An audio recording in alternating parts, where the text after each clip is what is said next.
జిల్లాలో ఓ వ్యక్తి నకిలీ గన్ తో హల్చల్ చేశాడు. నకిలీ గన్ ఉపయోగించి డబ్బులు వసూలుకు పాల్పడ్డాడు. అయితే అతని బాగోతం సీసీ కెమెరాలలో రికార్డ్ అయింది. కాగా పక్కా సమాచారంతో ఆ కేటుగాని పోలీసులు పట్టుకున్నారు. నిందితుడు రఘునాథపల్లి మండలం గబ్బెట గ్రామానికి చెందిన ప్రశాంత్ అలియాస్ ప్రసాద్ గా గుర్తించారు. సతీష్ అనే వ్యక్తి తలపై నకిలీ గన్ పెట్టి డబ్బుల కోసం బెదిరించినట్టుగా పోలీసులు తెలిపారు. నిందితుడి వద్ద నకిలీ గన్ స్వాధీనం చేసుకుని రిమాండ్కు తరలించారు. దీనిపై మరింత సమాచారం మా కరెస్పాండెంట్ తిరుపతి అందిస్తారు. తిరుపతి, చెప్పండి.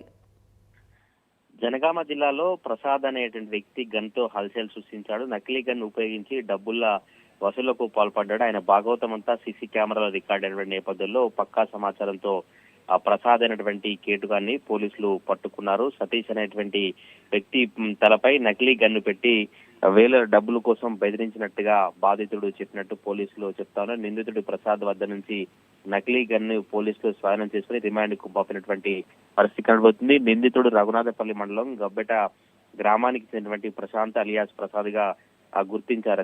జనగామ జిల్లాలో కొన్ని వైన్ షాప్ లో కావచ్చు, ఎక్కడెక్కడైతేనే ప్రసాద్ అయినటువంటి నిందితుడు తిరుగుతున్నాడు ఆ ప్రాంతాల్లో ఈ నకిలీ గన్ తో ఇతర సామాన్యులను బెదిరించడం కావచ్చు, లేదంటే షాప్ కు వెళ్లి షాపుల ముందు టేబుల్ పై పెట్టి డబ్బులు తీసుకోవడం కావచ్చు, బెదిరించి డబ్బులు లాక్కునేటువంటి ప్రయత్నం చేసినటువంటి ఆ దృశ్యాలను పోలీసులు సేకరించి అతన్ని అదుపులోకి తీసుకుని అరెస్ట్ చేసి రిమాండ్ కు తరలించినటువంటి పరిస్థితి కనబడుతుంది. ఇంకా ఎవరెవరు దగ్గర ఈ ప్రసాద్ అనే వ్యక్తి నకిలీ గన్ తో డబ్బులు లాగేశాడు, నకిలీ గన్ తో ఎంతమందిని బెదిరించాడు, నకిలీ గన్ తో అతను చేసినటువంటి తతంగాలు ఏంటంటే కూడా పోలీసులు పూర్తిగా ఇంకా దర్యాప్తు కొనసాగించినటువంటి పరిస్థితులు అయితే కనబడుతున్నాయి. చూడాలి మరి ఇంకా ఈ నకిలీ గన్ ప్రసాద్ సంబంధించిన బాధితులు ఎవరైనా బయటకు వచ్చి పోలీసులకు ఫిర్యాదు చేశారా, లేదా కేవలం ఒకరిద్దరు మాత్రం బాధితులు ఉన్నారా చూడాలి.